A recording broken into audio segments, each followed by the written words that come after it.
Au début, quand je parlais de la maternité, oh mon Dieu, je priais, oh en français raffiné, tendre Père, s'il te plaît, petit, s'il te plaît, m'accorder des enfants parce que c'est un bonheur. 3 ans, Nzambi tata, sunganga mwana na yo. Vous imaginez la 8e année, baba ni urumi, ni teke tout mapendo. Alléluia! Alléluia! C'est dans ce moment-là où on porte le sac. Ces filles ont couché avec leur papa à tour de rôle. Amen. Aujourd'hui encore, y a-t-il pas des petites filles qui n'ont pas honte de la nudité des papas? Ah, j'ai mieux posé la question. Oui ou non? Y a-t-il pas des femmes qui sont prêtes à tout pour avoir des enfants? Ah ah, on y est, hein? Il y a encore des femmes, elles étaient prêtes à tout. Elles disent, nous allons mourir comme ça sans enfants. Il n'y a plus d'hommes ici, comment nous allons faire? Elles se donnent une idée diabolique. Elles disent, nous allons avoir des enfants. Avec qui? Avec notre père. Bien-aimé, j'étais dans ce parcours de recherche d'enfants. Je me suis rendu compte qu'il y avait des témoignages biaisés. Il y a des faux témoignages. Il y a des gens qui ont fait n'importe quoi pour avoir des enfants. Si c'est le cas, bien-aimé, ressaisis-toi. Le problème, c'est pas le résultat. Le problème, c'est le comment. C'est le comment. Prête à tout. Des propositions compliquées. Couche avec ton beau-frère pour que tu aies un enfant. Couche avec le voisin et quand vous aurez autant d'enfants et le mari sera content, mais ce n'est pas son enfant. Ce ne sont pas des histoires qui existent. Des gens qui vont offrir des soins de ceci. Moi, je ne dis pas que tout est mauvais, mais bien aimé, il y a des pratiques depuis un moment que nous appelons modernes par rapport à la maternité qui ne va pas avec Dieu. Qui ne va pas avec Dieu. Pourvu que j'ai un enfant, on achète aujourd'hui la sémence d'un autre homme, on met ça en toi, et puis après, tu fécondes, et c'est votre enfant. Entre-temps, tu es marié. Mais le monde nous propose quoi? Le monde nous propose quoi? N'importe quoi, pourvu que j'ai l'enfant. N'importe quoi, pourvu qu'on m'appelle mère. Elles étaient prêtes à ça. Bien-aimés, dans votre couple, vous avez peut-être des défis par rapport à la maternité, mais ne cédez pas tous les conseils, ne cédez pas toutes les propositions. Femme, on te dit, l'âge est dépassé, on te dit, voilà que c'est la ménopause, on peut te donner tel plan, tu auras ça, mais il n'y aura pas la paix, car les Ammonites et les Moabites ont amené le trouble contre Israël. Attends Dieu, fais des choses selon Dieu. Hein? Jeune fille, cherche un homme de ta génération, cherche un homme qui a à peu près ton âge, arrête avec le gros papa de tout, qui a 70 ans, qui a l'âge de ton pépé. Les hommes ont dit amen. Les hommes ont dit amen. Les jeunes gens ont dit amen. Les jeunes gens ont dit amen. Les jeunes gens ont dit amen. Ils disent amen pour vous dire, regardez-nous, ne regardez pas là-bas, acceptez-moi, nous allons nous battre, il faut perso, petorokoma, papa na kolanda te pa bundaka. Amen. Au début, quand je parlais de la maternité, oh mon Dieu, je priais, oh en français raffiné, tendre Père, s'il te plaît, petit, s'il te plaît, m'accorder des enfants parce que c'est un bonheur. 3 ans, Nzambi tata. Sunganga mwana na yo. Vous imaginez la 8e année, baba ni urumi, ni teke tout mapendo. Alléluia! Alléluia! C'est dans ce moment-là où on porte le sac. C'est dans ce moment-là où on ne veut que Dieu. Cette épreuve fait quoi? Nous rapproche de Dieu. C'est en ce moment qu'il y a le rendez-vous de Bethel. C'est en ce moment-là qu'il y a le rendez-vous de Bethel. Jacob, c'est là-bas. Il a souffert. Il dit, je veux chercher Dieu. Je vais chercher Dieu. Et il dit, si tu ne me bénis pas, je ne te lâcherai pas, parce qu'il n'y a que toi qui peux me bénir. C'est des moments où on dit à Dieu, si tu ne me bénis pas, je ne te lâcherai pas. C'est des moments où tu cherches des versets attachés à la promesse. Moi, dans ma chambre, on avait une chambre qu'on appelait Believe. Et sur les murs, il y avait des versets de fécondité. Des versets de fécondité. Des versets de fécondité. Lorsqu'on craquait, on entrait. On déclarait la parole. On déclarait la parole. On déclarait la parole. Aujourd'hui, dans cette chambre, il y a non seulement un enfant, il y en a 2.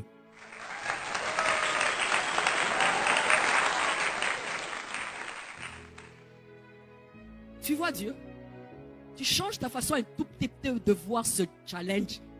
Tu commences à, tu vois un peu, ça nous détend. Ça détend un tout petit peu. Tu passeras par le feu, mais le feu ne te consumera pas. Tu passeras par l'eau, mais l'eau ne te submergera pas. Tu es dans le feu, mais ça ne va pas te consumer. Tu es dans l'eau, ça ne va pas te submerger. Mais au fond, tu écris, tu te rapproches, tu agonises, tu es là. Les gens, des fois, qui passent par ces moments, c'est comme des lions. Ils regardent, ils veulent qu'il y ait un tout à coup qui se passe entre la puissance de Dieu et le défi. L'épreuve nous rapproche de Dieu aussi. Aujourd'hui, change ta façon de voir ce défi et ce challenge. Parce qu'au début, je t'ai dit que la vie de l'homme était censée s'agiter. Au début, je t'avais dit que c'était inévitable. Au début, je t'avais dit que cette épreuve, bien-aimée, peut aussi profiter à ta foi, peut profiter à ta marche avec Dieu. Alors si tu me demandes, quel est le premier élément, bien-aimé, en adulte sans trop réfléchir, je me suis rendu compte que l'épreuve nous brisait. L'épreuve nous brise, pourquoi? Ça te montre ton côté vulnérable. L'épreuve te montre ton côté humain. Lorsque tu perds un être cher, quoi que tu sois riche, tu te sens incapable. Lorsque tu manques un mariage, quoique belle, tu te dis, qu'est-ce qui se passe là? Lorsque tu t'es gardé toute ta vie, toute ta jeunesse, et que tu n'as pas d'enfant, tu dis, Seigneur, qu'est-ce qui se passe? Lorsque tu étais un donneur de leçons, et que ça ne marche pas pour toi, tu deviens humble. Tu deviens humble. Lorsque tu disais, tu avais tout à dire, hein, tu te prenais haut, l'homme 3 fois saint, tout marche pour lui. Bien-aimé, au moment des épreuves, tu vas te rendre compte que ton ego est détruit. Tu vas te rendre compte que tu es un homme brisé. Et Dieu utilise les hommes brisés. Dieu utilise les hommes brisés. Dieu utilise les personnes humbles. Je prie différemment pour la stérile.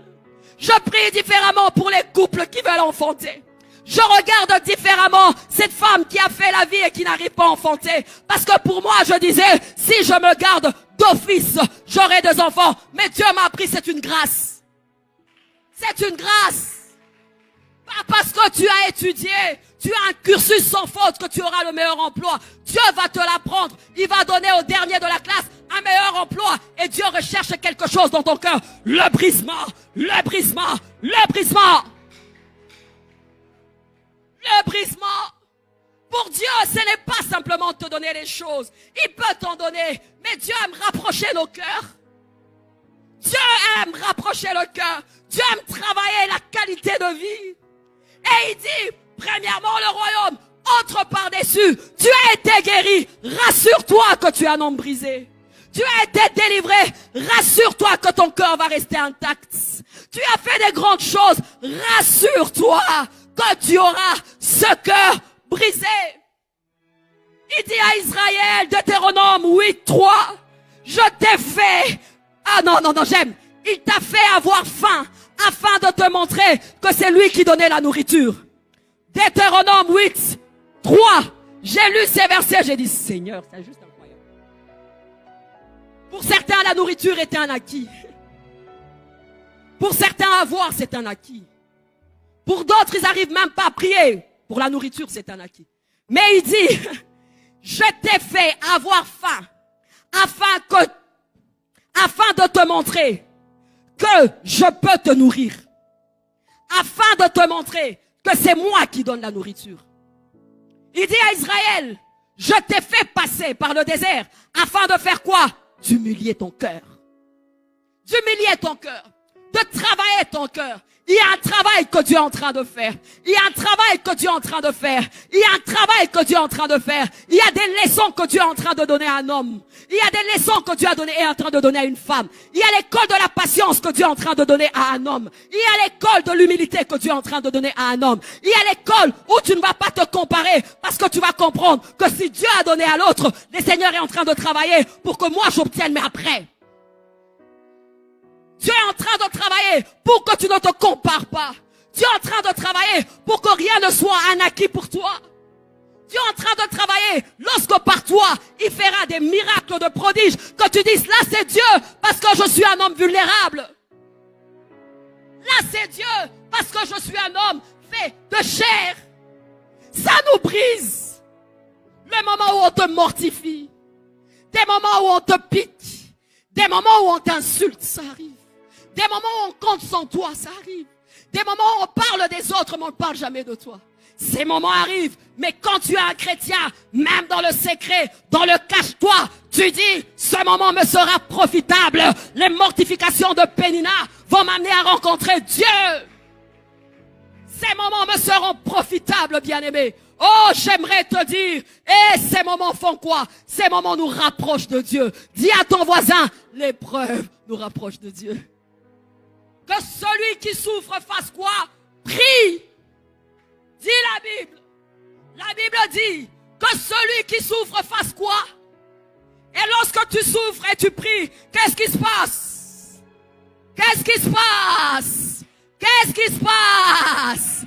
Qu'est-ce qui se passe? Tu as un défi, prie. Tu as un défi, cherche Dieu. Tu as un défi, rapproche-toi de Dieu. Tu as un défi, le rendez-vous, c'est là. C'est dans le désert qui a Sinaï. C'est dans le désert qui a cette grande rencontre de Moïse. Moïse a fait cette belle rencontre avec Dieu après un parcours difficile. Et là, dans le désert, il y a une rencontre au mont Sinaï où la gloire, la splendeur de Dieu se manifeste dans l'épreuve. Lorsque tu te rapproches de Dieu, tu peux vivre la gloire de Dieu, car l'épreuve nous amène à avoir soif de Dieu. Avoir soif de Dieu. Avoir soif de Dieu. Avoir soif de Dieu. Il t'attire à avoir soif de Dieu. Au début, tu maîtrises. Deuxième année, tu maîtrises. Et puis tout doucement. Et puis tout doucement. Et puis tout doucement. Et puis tout doucement. Ah!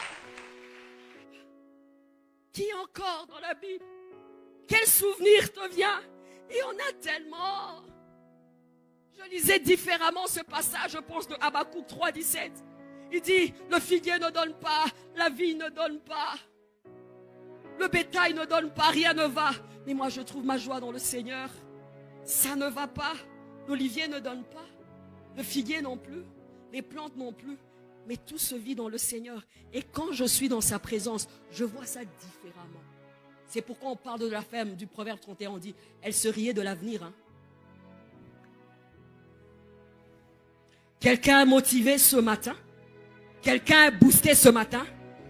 Quelqu'un a un point de contact là en disant, Seigneur, là, c'est toi que je veux. Lorsque tu passes par ce moment, ne faiblis pas. On dit que celui qui faiblit dans la détresse, sa force elle est petite. Dans cette détresse, ne faiblis pas. Sois fort.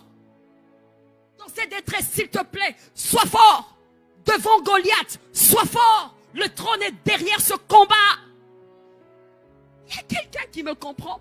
Dans le ventre de la baleine, sois fort. Il y a là une histoire qui s'écrit. Je parle à quelqu'un ce matin. Oh mon Dieu, rencontre ce défi. Et que ça soit un amoureux de Dieu, un assoiffé de Dieu, un homme qui prie, qui jeûne. Et après cette épreuve, ça devient un style de vie. Après cette épreuve, ça devient un style de vie. Parce que cet attouchement reste à vie.